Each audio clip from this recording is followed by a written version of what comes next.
Olá, tudo bem? Meu nome é Bárbara Cristina Niero, eu sou estudante de doutorado, sob orientação da professora doutora Maria Isabel da Silva Leme, no eixo de Psicologia do Desenvolvimento e Aprendizagem, e hoje eu vim apresentar um pouquinho da minha pesquisa de doutorado, um pouco de toda essa trajetória aí que foi desenvolvida desde o início da minha pesquisa até agora na reta final do tratamento dos resultados e espero aí que próximo da conclusão dessa pesquisa. Então começo apresentando o título da minha pesquisa, o que eu digo sobre quem eu sou, a construção narrativa do autoconceito. E acho que o título ele já deixa um pouquinho a ver aí sobre do que se trata essa pesquisa e quais são os objetivos a serem discutidos. Então, para começar, eu queria brevemente falar sobre a contextualização dessa pesquisa. Ela surgiu a partir de um desejo de compreender um pouco melhor como são as narrativas sobre si mesmo de crianças que têm o diagnóstico de transtornos de aprendizagem ou comportamentais aí do desenvolvimento. Durante toda a minha trajetória de pesquisa na graduação e no mestrado, o meu enfoque principal foi o transtorno de déficit de atenção e hiperatividade. Sempre foi aí um tema que eu tive bastante intimidade e pesquisei sobre. Mas resolvi depois, durante o percurso metodológico,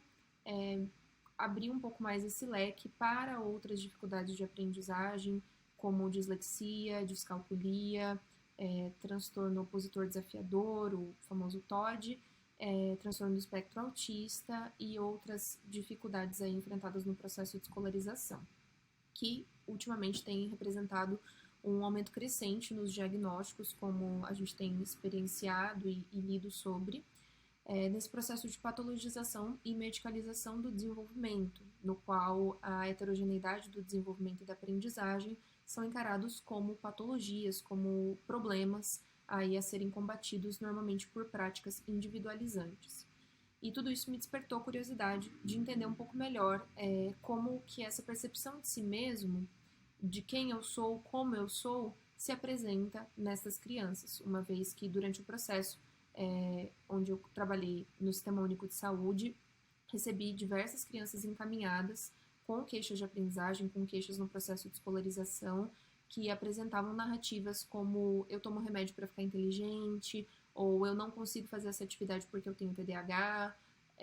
eu não consigo parar quieto porque eu tenho TDAH, porque eu sou imperativo, e algumas outras falas que eu presenciei durante esse percurso. Além, claro, de inúmeras tentativas de aumentar ainda mais esse processo de diagnóstico, de patologização, à guisa de práticas inclusivas, mas que acabam sendo ainda mais excludentes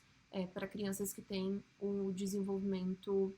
heterogêneo, como a gente percebe que na verdade são todas, né? Que esse desenvolvimento ideal, essa aprendizagem idealizada e estática, ela não existe, mas cresce que ela existe e por isso essas políticas que buscam cada vez mais ofertar possibilidades de suporte para crianças, em vez de pensar na educação como um todo, nas mudanças pedagógicas para abranger toda essa diversidade de processos de aprendizagem e de comportamento. A partir disso, os meus objetivos de pesquisa, eles foram, em geral, investigar os diagnósticos, se os diagnósticos de transtornos de aprendizagem têm algum efeito na construção do autoconceito, nessa percepção de si mesmo. Mais especificamente, conhecer a narrativa das crianças e pré-adolescentes que tenham algum diagnóstico de transtorno de aprendizagem ou de comportamento, conhecer as narrativas dos pais ou responsáveis legais por estas crianças também, além de conhecer um pouco mais sobre a história de vida desses participantes, uma vez que esses responsáveis eles vão ter informações importantes sobre o processo de escolarização e desenvolvimento dessas crianças. A narrativa da coordenação pedagógica de uma escola pública de São Paulo, da região metropolitana de São Paulo, na qual os participantes da pesquisa estudam, avaliar o resultado desses participantes na escala de autoestima e autoconceito para pré-adolescentes, em cada um dos fatores avaliativos que essa escala nos oferta, e examinar se existe alguma relação entre os resultados obtidos na aplicação da escala e na coleta de narrativas desses participantes. Essa escala ela foi encontrada no percurso de elaboração dessa pesquisa, no momento aí da revisão bibliográfica, e ela foi validada em Portugal, na Universidade de Porto, pelo professor Peixoto, em 2017, e ele prontamente forneceu a escala após a mediação da minha orientadora, a professora Maria Isabel. Ele forneceu essa escala junto com o manual e os documentos decorrentes aí da validação dessa escala, que nos ofereceram os valores obtidos no processo de validação, que são como uma base,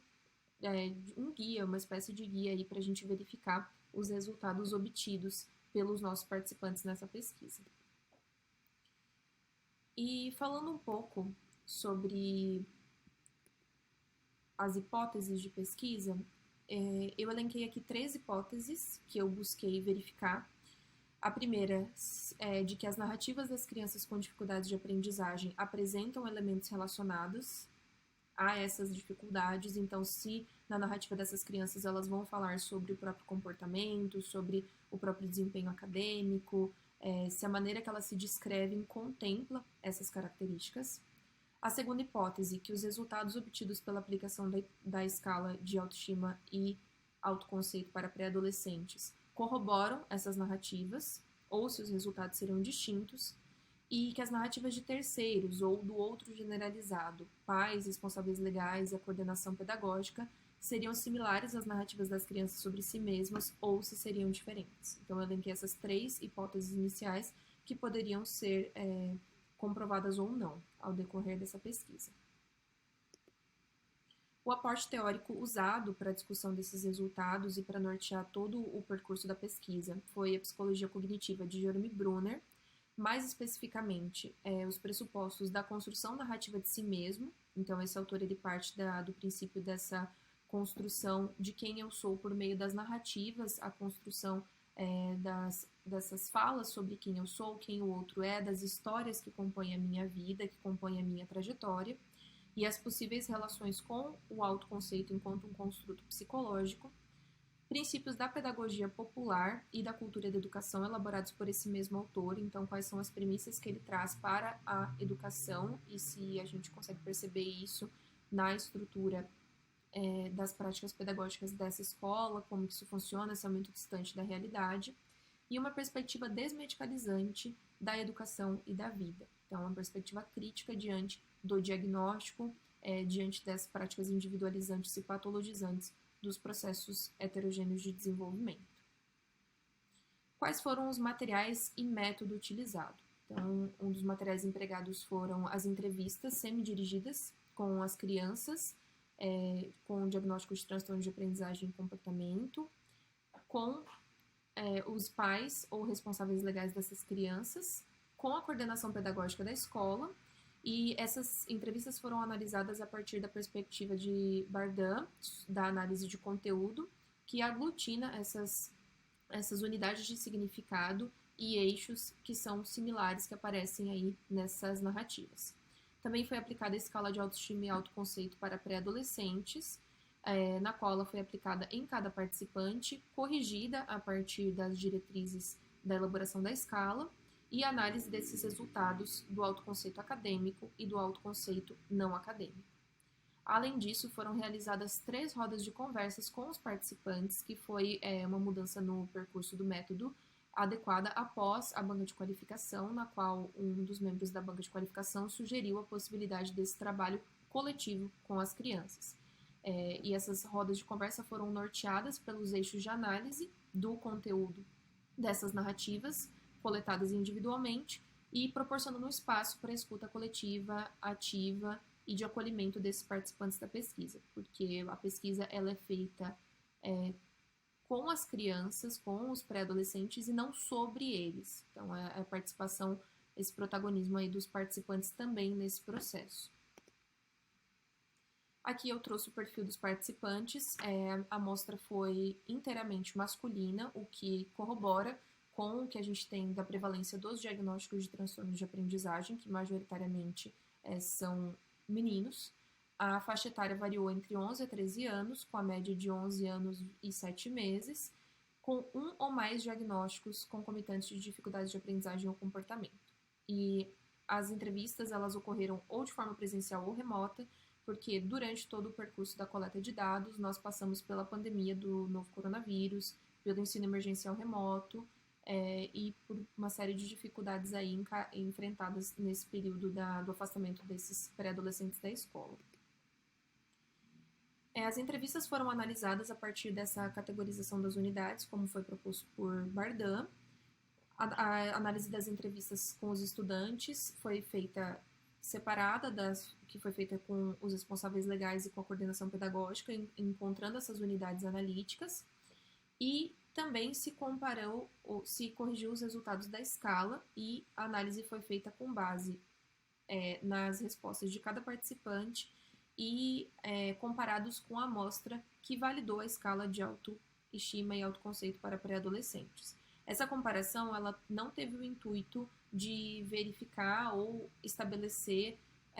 o que é bom ou o que é ruim, mas somente de verificar se existe uma diferença muito significativa ou não em relação à amostra de validação da escala. E depois, as relações foram estabelecidas entre a narrativa dos participantes, a narrativa da família sobre esses participantes e os resultados na escala por dimensão, como eu ilustrei aqui nesse quadro. Então, esse é um exemplo de quadro de análise. A gente fez um quadro para cada participante, de acordo com os resultados, onde constam cada uma das dimensões do autoconceito, o score obtido nessa dimensão do autoconceito e as hipóteses de correlação com os depoimentos coletados. Então, cada uma dessas dimensões do autoconceito, ela é descrita ao longo dos resultados, mas a ideia aqui é verificar se nas narrativas a gente consegue perceber uma correlação com os resultados. Então, se o participante teve um resultado que ele foi significativamente mais baixo do que o restante da amostra, se pode ter alguma questão ali que apareceu nessas narrativas. Além disso, nós realizamos rodas de conversas com esses participantes, como já falado anteriormente, para proporcionar essa produção coletiva e escuta das narrativas a partir dos eixos de análise das entrevistas, para verificar o que esses participantes trariam ali na coletividade, o que eles falariam sobre si mesmos e sobre as questões enfrentadas na escola, esse espaço ali para eles discutirem e serem ouvidos.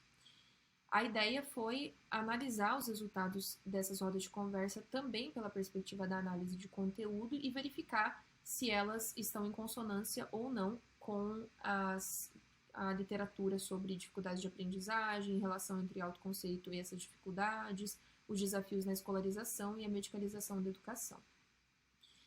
Nos resultados, verificamos que as narrativas dos participantes e dos responsáveis abordam as características comumente atribuídas a crianças com dificuldades de aprendizagem, então aparece essa rotulagem, aparecem esses estereótipos nas falas sobre quem são esses participantes, quem são esses pré-adolescentes.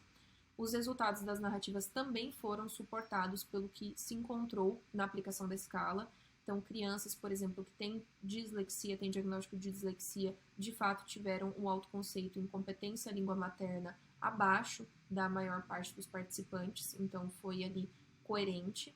E a análise das narrativas da coordenação pedagógica e das rodas de conversa refletiu as narrativas que nós encontramos sobre a escola pública, sobre as dificuldades no manejo da heterogeneidade destes estudantes. Então, pouco suporte, pouca